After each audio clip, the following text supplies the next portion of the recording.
Hi mga moms! For today's mini vlog, heto na talaga, tuloy na ang kasalan dahil nakipag-meeting na kami at nag-food tasting na rin.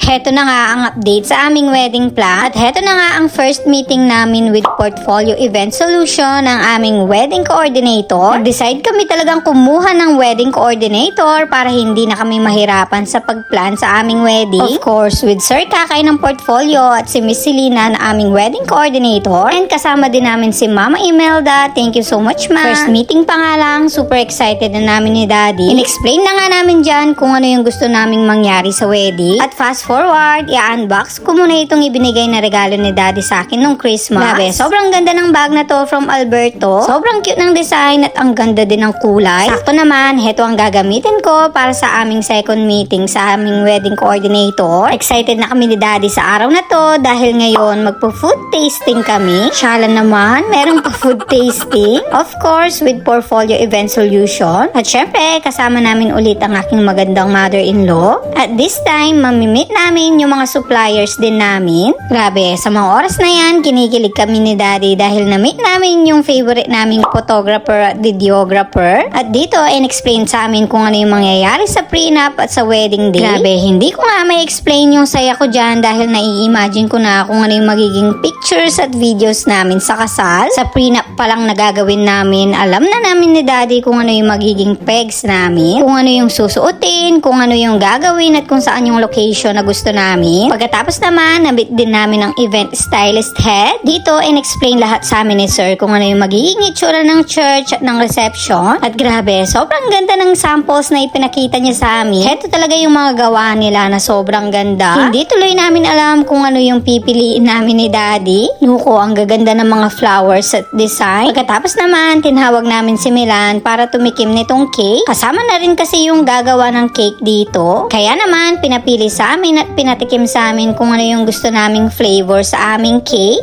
At lahat ng natikman namin ay masarap talaga. Pero itong chocolate talaga yung nagustuhan namin ni Daddy. At ang gagawa ng aming wedding cake, walang iba kundi ang magandang si Miss Andra ng Breads OK. Bukod pa dyan, meron ding mag-sponsor sa amin ng another wedding cake, si Miss Jeannie. Thank you so much, Ma. At syempre, kasama din namin pumipili si Mama Imelda. Wala pa yung food tasting dyan, pero sobrang saya na namin dito sa cake. At pagkatapos niyan, heto na Nuko, pirmahan na. Nuko, magkano kaya kanini?